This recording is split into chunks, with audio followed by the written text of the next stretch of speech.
Hey everybody, it's kind of early for me. I'm really tired, but I wanted to get this video out because I wanted to get it done before the afternoon. Hopefully, I can get it up and done before the afternoon. This is actually my second time recording it. I don't know what happened. My something happened with my card. I don't know, but so I'm going to talk about Impact Wrestling from last night, of course, and before I go on my 5 minute rant about the end of the show, I want to talk about the rest of the show. Basically, what I wanted to say is the matches were very solid. They were very good. They felt, they felt like good, solid TNA matches. They had nothing exciting about them. They were all pretty well done. I didn't really get into the Hernandez Rude one, but it wasn't bad. The OBD Gail Kim one was actually pretty good. I liked that, and I'm happy to see OBD back in the ring. I'm like OBD. I posted up a question on the No DQ discussion group on Facebook, saying, "Am I the only one who thinks OBD is hot?" And thank God I'm not the only one. I think OBD is hot. That's just me personally. The Chris Sabin Manic one, then it wasn't bad, but it didn't feel like the kind of match they were wanting it to be. It was a champions versus champions match, X Division versus World. It didn't feel like these two guys were wrestling as champions. It felt like they were wrestling for maybe just a regular match, and it's kind of sad that way. But if they didn't have titles, if they didn't want to hype it up as a champion versus champion match, it would be a fine mid card match. That's the problem, though. These two are champions. They're supposed to be the best of their groups, and they didn't act like it. Nothing against Sabin or Manic. I think they're very good. I think that maybe they should have had maybe a few matches against each other to work things out. That's why a lot of times on house shows you have the same main event over and over again. So when you have the main event on Raw or SmackDown, that the match has been worked out as well as they could possibly do it. That's why matches like Ryback and Cena on Raw were a lot better than their pay-per-view matches, because they've been having tables matches in the live events. But yeah, I think even the finish was really good. It was great. These two are really good in the ring together, and I hope they have another match, and I hope they do much better, because it was actually, like a 3 out of 5 if I were to rate it, but I don't rate things. I just wanted to say my perspective. So before I get on to the main event, I want to talk about all the backstage segments, which really boil down to the same thing over and over again. Aces and Eights and Main Event Mafia talking about each other. We had peppered in stuff with Eric Young and Manic and OBD and Sabin and all that, but most the core of the attention was given to Aces and Eights and Main Event Mafia, which is just an asshole move. I'm sorry.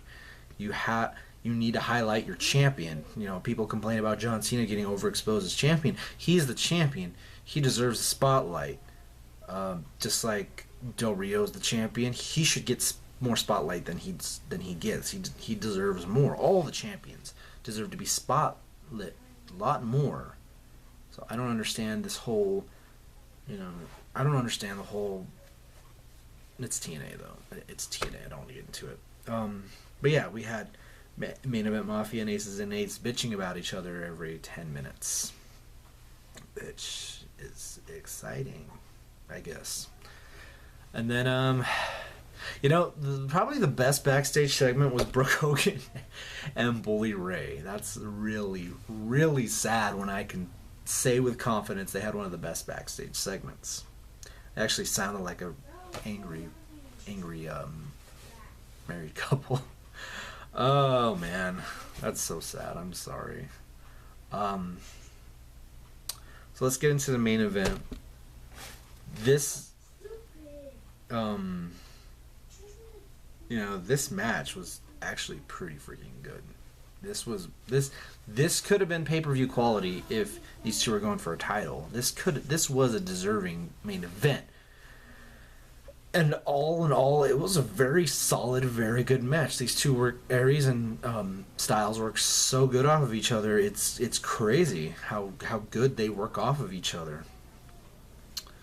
And I can't complain about anything other than the finish.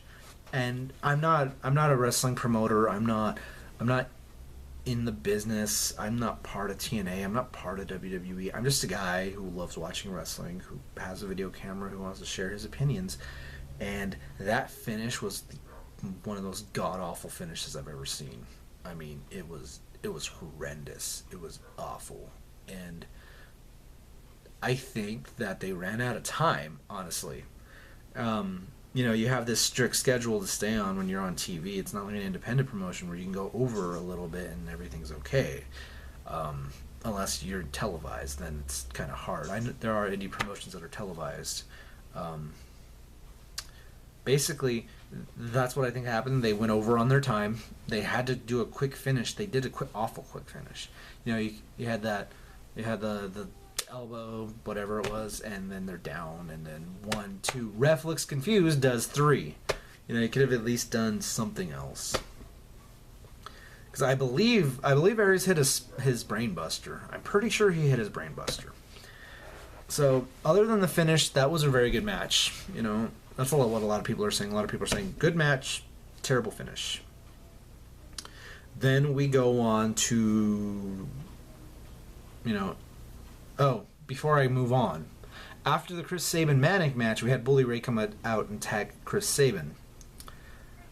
And then all that stuff happened, and they're setting up for their match at Hardcore Justice, which I thought was a pay-per-view. I know what they're doing. I'm not stupid. I know that they cut down on their pay-per-views.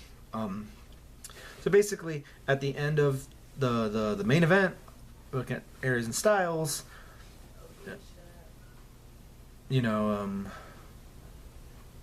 we have main event Mafia and Aces and Eights come out, and they do their thing. They fight, and at Hardcore Justice, it's going to be a 5-on-5 match. And whoever gets pinned loses. Whoever gets pinned gets fired. That's a really weird stipulation. I don't get it. You'd think the smart thing would to do is whichever group loses gets fired. Which is probably where we're gonna see the end of Knox, or maybe even Rampage Jackson. I don't know. I really don't want to talk about the next thing. So now we have the August 1st morning reveal, and probably the biggest flaw in all of this is the build-up. The build-up for this was god awful. It was terrible. You literally had a whole week of build-up for a new guy to come into the company. This is why WWE does weeks or months of build-up for somebody to come into the company, because a whole week no one's going to give two shits about some new guy at all, no matter who it is. No one's going to care that this person is debuting. Nobody. And if you do, it's because you're a hardcore TNA fan. Like, no offense to hardcore TNA fans, but if you did give a shit about the August 1st guy, it's because you're a hardcore TNA fan, or you knew who it was going to be because it was the most obvious reveal. Now that I look back at it, I can't believe it. I didn't think it was him. And basically, we have Tito Ortiz coming out onto the ramp, looking at everybody with his arms crossed like a jackass. He's not doing anything. He can't even get in the ring and fight somebody. Nobody in that crowd cared. Nobody in that crowd was interested in him whatsoever. Because honestly, not a lot of wrestling fans are MMA fans. This is a truth. I'm not an MMA fan. I know a lot of wrestling fans who don't like MMA. there was probably a lot of people in the crowd who didn't know who the hell he was, and we're supposed to be awed and shocked by this reveal that it's him. You heard the crowd. It was dead. Everybody in the ring looked confused. Everybody in the ring looked like they didn't know who was coming either. And the fact that it's Tito Ortiz, everyone's like, what the hell? I mean, seriously, TNA, what the hell are you thinking? Are you trying to make TNA Bellator light? Because there's a lot easier ways to do it. You can't bring in real professional wrestlers who work very hard at what they do. You had so many guys on your roster that were really good, and you get rid of all of them, and I have a feeling it's to pay for Tito Ortiz, and that's really messed up. The fact that so many people are expendable for somebody else. But, you know, I don't want to go on a huge rant here, but this was probably one of the... And this is saying so much about Impact Wrestling and TNA. This is probably the most stupid, idiotic thing they've ever done. That's saying so much. It really is. And I don't care if I get hate. I really don't. This is why Impact is a sinking ship. This is why Impact will not last. Like, I'm sorry, Impact is not gonna last if it keeps on down this road that it's on, because every stupid decision they make is making their company worse. And Tito Ortiz, you know, I could be completely wrong. Maybe Tito Ortiz is the turnaround for the company. I can't even say that with a straight face. Maybe this decision with all the MMA fighters is actually a good thing. Maybe it's going to help. Maybe it's not. But from a pure wrestling fan standpoint, this is a stupid decision. And my God, this show was not bad. This show was not bad up until the last part of it. The finish on the main event and that reveal. That ruined the entire show for me. I was enjoying Impact Wrestling. That is a feat that Impact has a hard time doing for me. You know. And I cannot believe any of this. I can't believe that TNA is bringing another MMA fighter in. Yeah, he was an amateur wrestler, but he's not a professional wrestler. He has to be trained. He has to do all this. You know, he has to go through all of this when you could have just brought in someone in who actually knows what they're doing. This is the same thing with King Mo, who I forgot was on the freaking roster until they brought him up. That's how memorable King Mo in TNA is going. And with that, I'm just gonna end it because I'm gonna go on a huge rant. I'm gonna go, you know, I'm gonna be a jerk, and I don't want to be a jerk. I'm not here to be a jerk. So, you know, as always, tell me what you think. You can message me on Twitter, or message me on Facebook, email, whatever. Tell me what you think if you don't want to comment. But yeah, that's me giving my thoughts about Impact Wrestling from last night. It was fantastic, wasn't it? See you guys later.